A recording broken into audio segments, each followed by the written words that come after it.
నమస్తే అండి. నేను మీ రామకృష్ణ నిహాన్ ఆస్ట్రో న్యూమరాలజీని.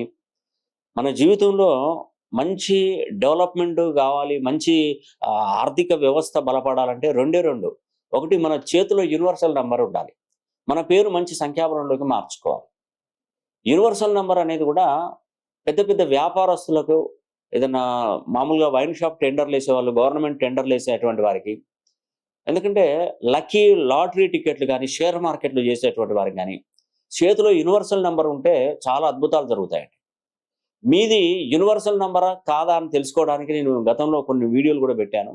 అయితే నేను ఏం చేస్తున్నానంటే, మీ మీరు మీ దగ్గరలో ఉన్నటువంటి ఔట్‌లెట్‌లో వెళ్లి ఒక 20, 30, ఒక 50, 100 సిమ్‌లు ఆన్‌లైన్‌లో చూసుకొని నాకు పంపించండి. పంపిస్తే దానిలో యూనివర్సల్ నంబర్ ఉందా? లేదా? అని నేను కనుక్కుంటాను. మీ డేట్ ఆఫ్ బర్త్ కూడా నాకు పంపించండి. చూసి యూనివర్సల్ నంబర్ టచ్ అయ్యే వరకు మీరు పంపిస్తూనే ఉండాలి. నేను చూస్తూనే ఉంటాను. ఆ తర్వాత యూనివర్సల్ నంబర్ గనుక మీ డేట్ ఆఫ్ బర్త్‌కి మ్యాచ్ అయిందనుకోండి, అది ఇస్తాను. అదే రిజిస్ట్రేషన్ చేసుకోండి. చేతిలో పెట్టుకోండి ఆ మొబైల్ నంబర్‌ని. ముఖ్యంగా రియల్ ఎస్టేట్ వ్యాపారస్తులు చాలా అద్భుతంగా చేస్తారండి. మీకు తిరుగుండదు. ఇంకోటి, చదువుకునేటువంటి పిల్లలకి మొబైల్ నంబర్‌లనేది యూజ్ కావు. ఎందుకంటే ఈ మధ్య పిల్లలు ఏందంటే మినిమమ్ ఒక ఏజ్ వరకు వచ్చే వరకు మొబైల్ యూజ్ చేసేది కొంత పెద్ద పిల్లలు మాత్రమే. చిన్న పిల్లలకు అవసరం లేదండి. అదేవిధంగా విదేశాలలో ఉన్నటువంటి వారికి కూడా యూనివర్సల్ నంబర్‌ను పెట్టుకోండి. అక్కడ ఆ లొకాలిటీలో నంబర్‌లు ఎలా ఉంటాయో ఆ విధంగానే మీరు యూనివర్సల్ నంబర్ ప్లాన్ చేసుకోండి.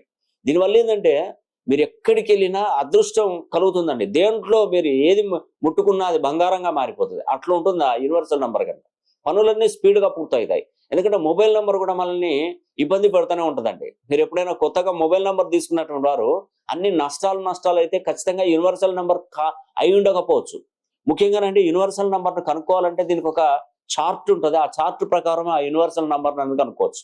కాబట్టి ఎవరైనా కూడా ఇంట్రెస్ట్ ఉన్నటువంటి వారు మన ఆఫీస్ నంబర్‌లకి కాల్ చేసి మరి యూనివర్సల్ నంబర్‌ని తెప్పించుకునే ప్రయత్నం చేయండి. మీకు మంచి